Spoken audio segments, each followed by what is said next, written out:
Hello everybody and welcome back. Today's bullet journal video is going to be our March setup for 2019, and the theme for this month is going to be Song of the Sea, a really lovely Irish film that is done in a watercolor type style. So I'm going to be using my Kuretake watercolor paints to do the doodling and watercolor in.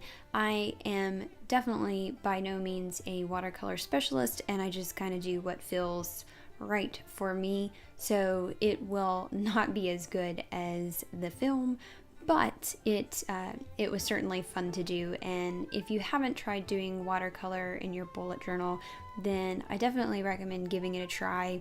A lot of the stuff that I do is not very detailed oriented, and certainly I think most people could do this. So starting out with the first page being one of the seals that is there and that is in the movie, and also Saoirse with the little shell that she carries around throughout a lot of the movie and helps to sing the Song of the Sea. So if you guys haven't seen this movie, I recommend checking it out. I found it on Amazon Prime Video, so if you have that, you could certainly check it out there. It used to be free, but I don't think it's free anymore, so I think you'd have to rent it or buy it or something, but it's really good, and if you have little kids, I think they would enjoy it as well. At the bottom of the page, I did the little rock faces, so the fairies that get turned to stone, and at the top of the page I've got the owls, which are part of the evil fairies, sort of henchmen, but not henchmen, so hench owls, and just coloring them in.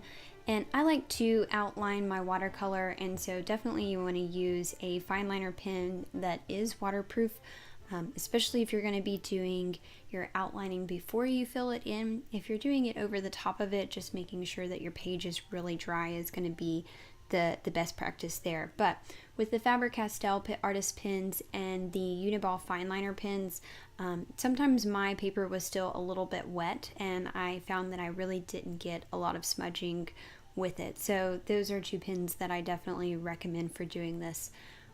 The next page here is definitely my favorite page of the entire month of March, and it is also the most watercolor heavy, as you see. However, it is not an intense type of watercoloring, so I'm really just smushing some colors together and trying to stay within a similar family of colors so that they blend well and you don't end up with, like, black brown. So if you start mixing colors that are really super opposite, then you're going to end up with that muddy brown. But if you stay fairly within the same color family or graduate to different color families, then you're going to end up having a better look to your watercoloring.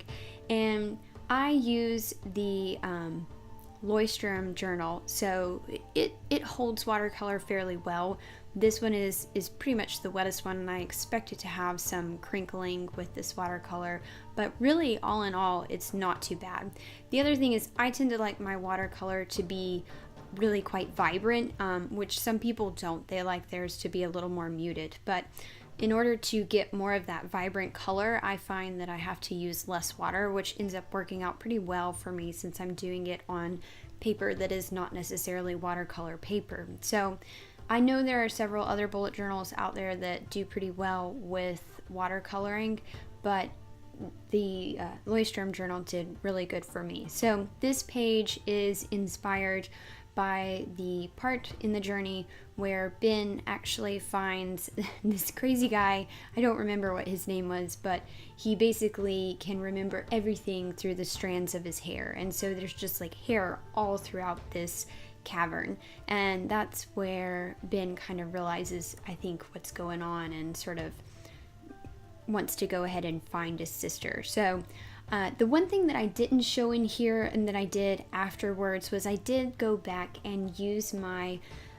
fine liner gel pen to add some little star-like things to them. They weren't super detailed, but it's something that certainly with this much watercoloring, if you wanted to add a few little stars or a little dots within there. It looks really good on this type of background, so I did do that. The other thing about my habit tracker here is that my sleep tracker is in this as well, so I have totally eliminated the entire page for the sleep tracker. And then this is my meal plan and sort of meal list. I did not do any watercoloring on it because it was just so watercolor on the other side. I really didn't want my pages to get just super duper saturated with water. So the last page here is my brain dump, just doing some seals, looking up from the water, and then went through with the Papermate Flair pens to do the brain dump lettering, which going back over them with 3 different ones ended up looking pretty nice. Flipping here to the first page of February, where I did Howl's Moving Castle, my habit tracker and sleep tracker that I did, which it was a little bit harder to read with the dot lines, which is why I went to a totally different habit tracker and sleep tracker this month. My meal plan, which I did okay on, we went on to CE at the end of February, and so I didn't do a good job at tracking. Some notes pages where I've been looking at makeup stuff, and then the first page here of March. So I hope that you guys have enjoyed this bullet journal. I hope it has inspired you, given you some ideas for yourself. And as always, if you have any questions or any comments, please leave them below. If there is a movie that you think I should watch so that I can incorporate it into this year of movies in my bullet journal, please leave them in the comment sections below. And as always, have a wonderful month and happy bullet journaling. Don't forget to subscribe and thumbs up. Thanks, guys.